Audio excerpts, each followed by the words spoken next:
Popular history portrays the American presidency as a lineage of flawless demigods, men whose decisions and moral clarity appear carved in marble. The early reality was far more improvised. George Washington actually resisted taking the job, and once in office, he had to invent the cabinet, the two-term limit, and the peaceful transfer of power from scratch. By the time of Andrew Jackson's inauguration, the office had lost its quiet dignity. His supporters flooded the White House, tracking mud across the furniture and smashing fine china in a celebration that nearly trashed the building. Jackson's security was unrefined. When an assassin attempted to take his life, the president survived by beating the man with his heavy wooden cane. The risks only grew as the years passed. William Henry Harrison died just 31 days into his term, likely succumbing to typhoid fever from drinking White House water contaminated by raw sewage. These early years reveal a leadership that was vulnerable, unhinged, and often chaotic, forcing us to ask how the institution of the presidency survived the men holding it. During the mid-19th century, the personal tragedies of the presidents began to mirror the literal fracturing of the United States. Franklin Pierce entered the White House completely shattered.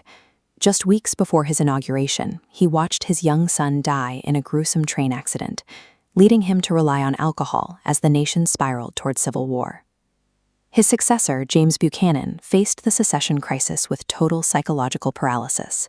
He watched Southern states leave the Union, insisting the government had no power to stop them. Abraham Lincoln was left to absorb this national trauma. He shouldered the weight of the country's bloodiest conflict, holding the Union together through sheer force of will, even as the death toll surpassed 600,000. For decades, the survival of the American experiment rested on the fragile psychological state of whichever man happened to be sitting in the Oval Office.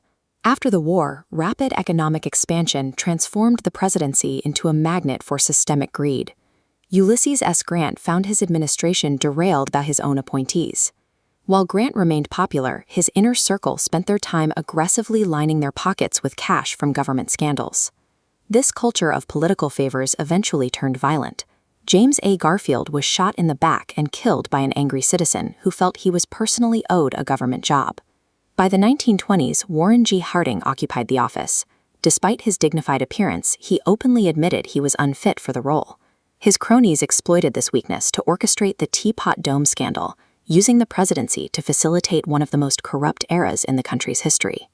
By this era, internal corruption and executive incompetence posed a greater risk to the stability of the republic than any foreign military threat. As the U.S. became a global power, the physical demands of the office began to actively destroy the president's health. Teddy Roosevelt pushed back with unnatural resilience, famously finishing a 90-minute speech after being shot in the chest, but he was the exception.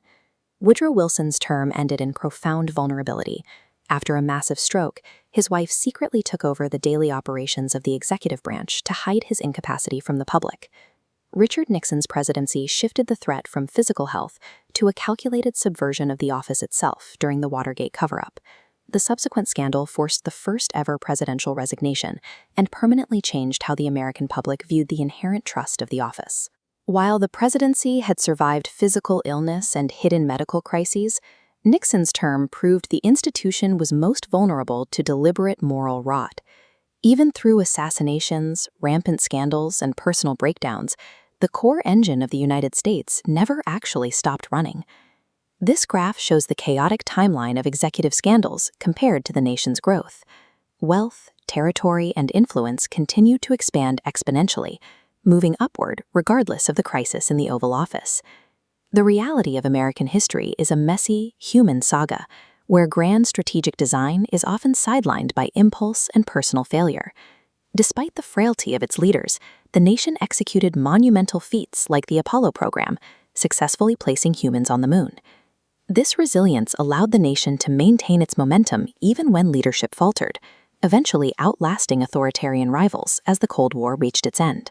The ultimate strength of the United States lies in a system designed to withstand the inevitable failures of the people chosen to lead it, a machine that turned a century of chaos into the birth of a superpower.